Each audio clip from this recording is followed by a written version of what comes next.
नमस्कार, मैं अजय कुमार। राष्ट्रीय स्वयंसेवक संघ के सरसंघचालक मोहन भागवत का मानना है कि कोई भी व्यक्ति जो समाज की वजह से अपनी जीविका का जुगाड़ कर पाता है, इसलिए उसकी समाज के प्रति जिम्मेदारी भी बनती है। इसी बात को पकड़कर कहा जाए तो मोहन भागवत ने भारत में बेरोजगारी की परेशानी पर कुछ ऐसे उपदेश दिए हैं जो कहीं से भी ऐसे नहीं लगते, जिसे सुनकर यह कहा जाए कि मोहन भागवत समाज के प्रति अपनी जिम्मेदारी को ईमानदारी से निभा रहे हैं। बल्कि बेरोजगारी को लेकर मोहन भागवत ने जिस तरह की बातें कही हैं, उससे यह लगता है कि वह समाज के प्रति नहीं बल्कि भाजपा के प्रति अपनी जिम्मेदारी को ईमानदारी से निभा रहे हैं। बेरोजगारी को लेकर उनके उपदेश सुनिए। संघ प्रमुख मोहन भागवत ने मुंबई में संत रोहिदास यानी कि संत रविदास जयंती के मौके पर बोलते हुए कहा कि सरकारी नौकरी के पीछे मत भागिए। सरकारी नौकरी बहुत कम है। हर तरह के काम का सम्मान कीजिए। काम छोटा या बड़ा नहीं होता है, बल्कि हर काम समाज के भले के लिए किया जाता है। भले ही बौद्धिक काम हो या शारीरिक काम हो, मगर उसका सम्मान होना चाहिए।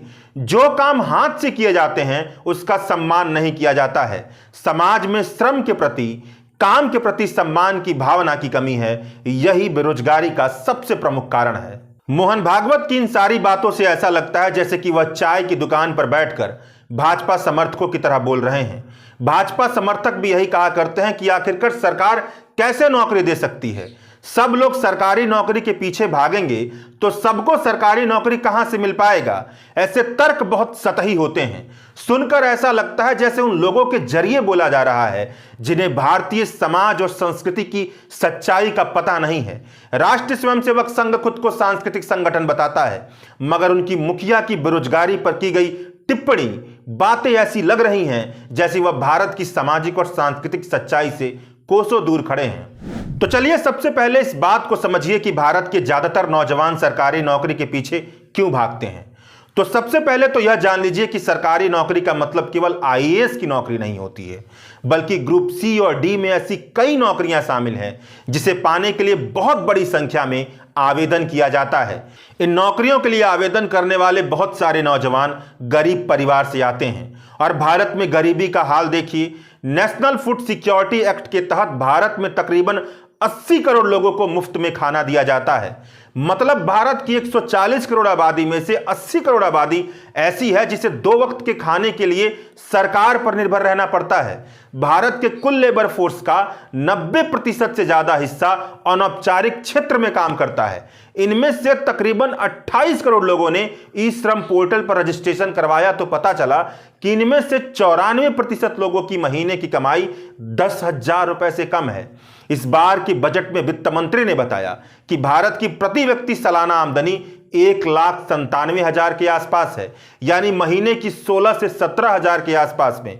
इसमें अगर भयंकर आर्थिक असमानता से जुड़े आंकड़े भी जोड़ दिए जाएं कि भारत की बॉटम 50% लोगों का भारत के कुल आय में हिस्सेदारी 13% है और टॉप 10% अमीरों का कुल आय में हिस्सेदारी 57% है, तो ज्यादातर आबादी की महीने की आमदनी 10 से 15,000 रुपए के बीच में हो जाती है। अब आप खुद सोचकर देखिए कि इतनी कम आमदनी में घर कैसे चलता होगा। सोचकर देखिए कि जिनके घर परिवार की इतनी कमाई नहीं है कि वह अपने बच्चे को ढंग से पढ़ा पाए, प्रतियोगी परीक्षा की तैयारी के लिए 4-5 साल तक महीने का 5 से 6,000 रुपए का खर्चा उठा पाएं, वैसे बच्चों के लिए जिंदगी में रोजगार पाने का विकल्प क्या बचता है। पटना इलाहाबाद की गलियों में हर दिन पेट दाबकर और मन मारकर सोने वाले नौजवान सरकारी नौकरी के अलावा किस तरह की नौकरी के बारे में सोच सकते हैं। सरकारी नौकरी के अलावा जितने भी तरह के कामकाज के बारे में आप सोच सकते हैं, सोच कर देखिए। दुकान चलाने से लेकर कोचिंग खोलने तक हर तरह के कामकाज के बारे में सोचिए। सोच कर देखिए कि भारत की भयंकर गरीबी से जुड़ा कोई नौजवान किस तरह की उद्यमिता, एंटरप्रेन्योरशिप कर सकता है।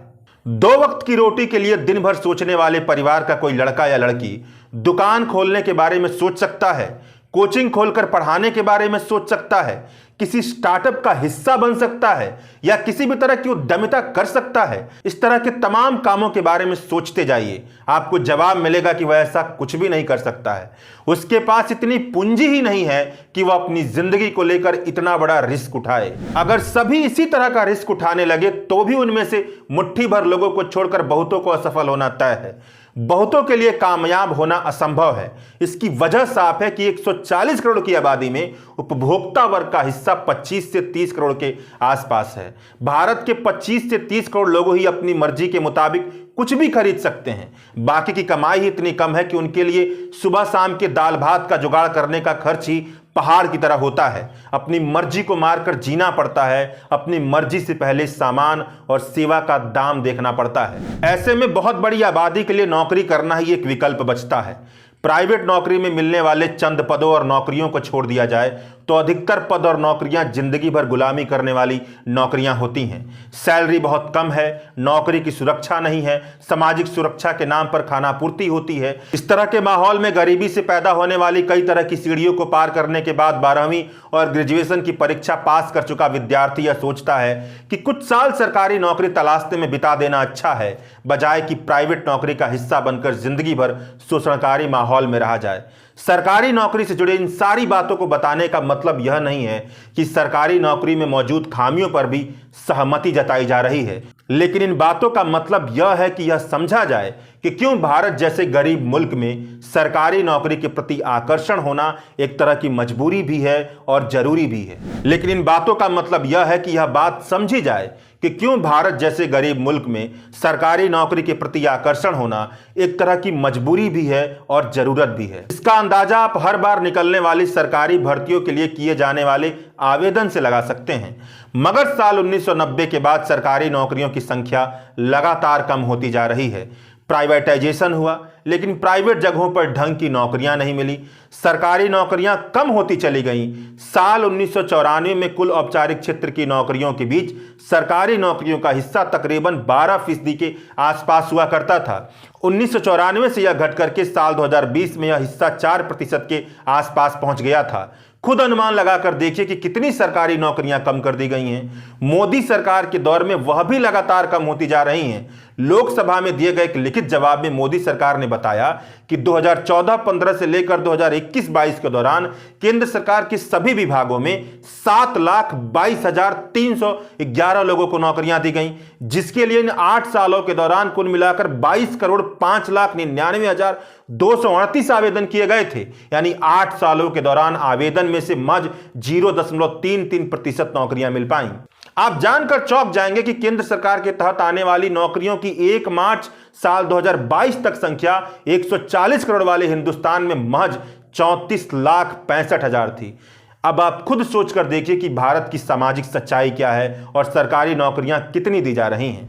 अगर सामाजिक सच्चाई की जमीन पर खड़ा होकर मोहन भागवत बोलते तो समाज के प्रति अपनी जिम्मेदारी निभाते। उन्हें जनता को उपदेश देने के बजाय सरकार से सवाल पूछना चाहिए था कि अगर देश में ऐसा माहौल है कि सरकारी स्कूल में काम करने वाले टीचर की सैलरी महीने में 50 से 60 हजार रुपए और प्राइवेट स्कूल में काम करने वाले टीचर की सैलरी महीने में मुश्किल से 10 से 15 हजार भी नहीं है, तो सरकारी नौकरियों के पीछे लोग क्यों नहीं भागेंगे। अगर भारत में भयंकर गरीबी है, सरकारी स्कूल में ढंग की पढ़ाई नहीं होती है, ढंग की पढ़ाई के लिए बहुत ज्यादा पैसा खर्च करना पड़ता है, ऐसे में गरिमापूर्ण जीवन जीने की उम्मीद में भारत के नौजवान सरकारी नौकरियों की तरफ क्यों नहीं भागेंगे। अगर प्राइवेट सेक्टर के ज्यादातर जगहों पर न्यूनतम मजदूरी से कम मजदूरी दी जाती है, तो नौकरी की उम्मीद रखने वाला नौजवान प्राइवेट नौकरी की चाह कैसे पैदा कर सकता है। जब तक देश में सरकारी नौकरियों के अलावा दूसरी जगहों पर नौकरी करने से शोषण की संभावना बहुत ज्यादा होगी, तब तक सरकारी नौकरियों के अलावा दूसरी नौकरियों की चाह कैसे पैदा हो सकती है। मोहन भागवत की यह बात ठीक है कि भले ही काम बौद्धिक हो या शारीरिक, कोई भी काम छोटा या बड़ा नहीं होता है, बल्कि हर काम समाज के लिए जरूरी होता है। मगर मोहन भागवत से यह सवाल बनता है कि शारीरिक श्रम को नीच और निकृष्ट कैसे माना जाने लगा। यह ब्राह्मणवादी व्यवस्था की ही देन है, जातिवादी व्यवस्था की ही देन है। ब्राह्मणवादी व्यवस्था ने पढ़ाई लिखाई को ब्राह्मणों के पास रखा, इसे श्रेष्ठ बताया, हाथ से काम करने वालों को निचली जाति में रखा और निचली जाति के कामों को अपने से निकृष्ट बताया।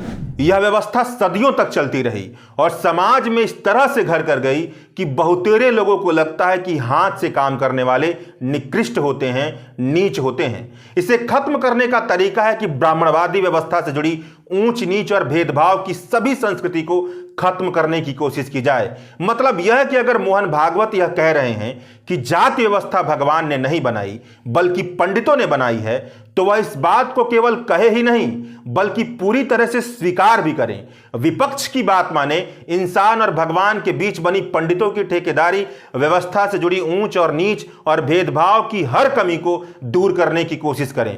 तब कहा जाएगा कि वह समाज के प्रति अपनी जिम्मेदारी निभा रहे हैं।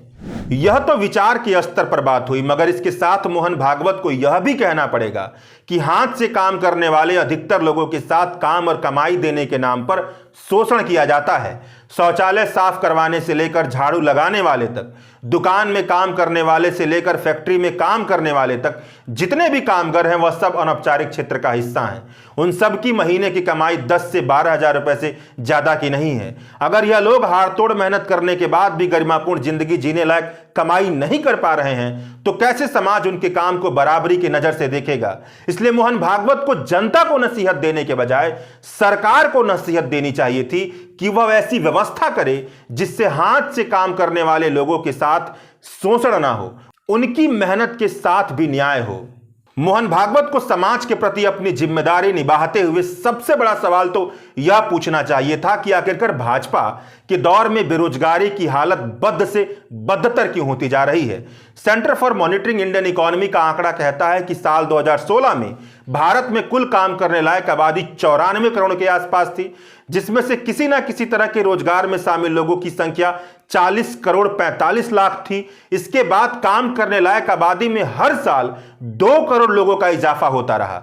काम करने लायक आबादी पिछले 8 साल में 16 करोड़ बढ़कर के 110 करोड़ के आसपास पहुंच गई, मगर रोजगार की संख्या हर साल 2 करोड़ बढ़ने की बजाय पिछले 8 साल के मुकाबले 4 लाख घटकर 40 करोड़ 41 लाख के आसपास बनी हुई है। मोहन भागवत को अपनी सामाजिक जिम्मेदारी को निभाते हुए सरकार से पूछना चाहिए था कि वह किस तरह की आर्थिक नीतियां अपना रही है कि भारत में बेरोजगारी की सुनामी पलते जा रही है। अगर मोहन भागवत खुद ही समाज के प्रति अपनी जिम्मेदारी नहीं निभा रहे हैं तो दूसरे लोगों से वह क्या अपेक्षा करते हैं। मोहन भागवत ने कहा कि बहुत सारे किसान बहुत अच्छा कमाते हैं, मगर किसान होने की वजह से उनकी शादियां बहुत मुश्किल से हो पाती हैं। पहली बात तो यह है कि शादी नाम की संस्था के साथ जब केवल और केवल पैसा जुड़ जाता है तो उसमें ढेर सारी खामियां अपने आप पैदा हो जाती हैं। इस पर फिर कभी बात, मगर फिर भी केवल मोहन भागवत की बात को पकड़कर कहें तो मोहन भागवत से पूछना चाहिए कि क्यों किसानी के काम को कमतर नजर से देखा जाने लगा है। क्या यह केवल इसी वजह से है कि किसानी हाथ से की जाती है, या इस वजह से है कि हाड़तोड़ मेहनत करने के बाद भी बहुतेरे किसान केवल किसानी करके अपनी जिंदगी नहीं काट सकते हैं। भारत की प्रति किसान परिवार मासिक आमदनी आर्थिक सर्वे 2021 के मुताबिक 2019 में 10,218 रुपए थी, मगर इस आंकड़े के साथ यह याद रखेगा कि भारत में तकरीबन 86% किसानों के पास 2 हेक्टेयर से कम की जमीन है। यह अपनी जिंदगी काटने के लिए या तो खेतीहर मजदूर बनते हैं या तो खेती के अलावा कुछ और काम भी करते हैं। एमएसपी को लेकर लंबा किसान विरोध करने के बाद और कई किसानों के मरने के बाद भी भाजपा सरकार ने एमएसपी की कानूनी गारंटी अब तक नहीं दी है। साल 2016 में नरेंद्र मोदी ने 5 सालों के भीतर किसानों की आमदनी दोगुनी करने का ऐलान किया था। अर्थशास्त्र के प्रोफेसर हिमांशु इंडियन एक्सप्रेस में लिखते हैं कि 2016 से लेकर 2022 का आंकड़ा यह कहता है कि किसानों की आमदनी हर साल तकरीबन 1.5% घटी है। अगर किसानों की आमदनी इतनी बदहाल है तो खेती किसानी में कामगार होने की छवि अच्छी कैसे हो सकती है। इसके लिए मोहन भागवत को समाज को दोष देने के बजाय सरकार से सवाल पूछना चाहिए था कि आर्थिक नीतियों से किसान गायब क्यों होते जा रहे हैं। चलते चलते मोहन भागवत की एक और बात। मोहन भागवत ने एक उदाहरण देते हुए कहा कि कप और बर्तन धोने में लगे एक व्यक्ति ने थोड़ा सा पैसा इकट्ठा किया और उससे पान की दुकान लगा ली। पान की दुकान के मालिक ने लगभग 28 लाख रुपए की संपत्ति अर्जित की। इसके बावजूद, इस तरह के उदाहरण होने के बावजूद हमारे नौजवान बिना किसी जवाब के नौकरी का आवेदन करते रहते हैं। हर वक्ता जिस तरह से अपने भाषण में लोगों को बांधने के लिए बहलाने फुसलाने की बात करता है, यह ठीक वैसी ही बात है। आप दर्शकों को मोहन भागवत से यह कहना चाहिए कि वह देश भर में उन तमाम लोगों का आंकड़ा इकट्ठा करें जिन्होंने बर्तन धोकर पैसा इकट्ठा किया और पान की दुकान लगाई। इसके बाद बताएं कि कितने लोगों ने ठीक ठाक संपत्ति इकट्ठा की। यकीन मानिए कि भारत जैसे गरीब और कम क्रय क्षमता वाले देश में नतीजा यही निकलेगा कि इक्के दुक्के के अलावा सब असफल रह गए, जबकि जिसने भी ढंग की नौकरी या सरकारी नौकरी हासिल की उसे आर्थिक तंगी का सामना नहीं करना पड़ा। इस तरह का भारत में माहौल है, इसलिए लोग सरकारी नौकरी के पीछे भागते हैं। शुक्रिया।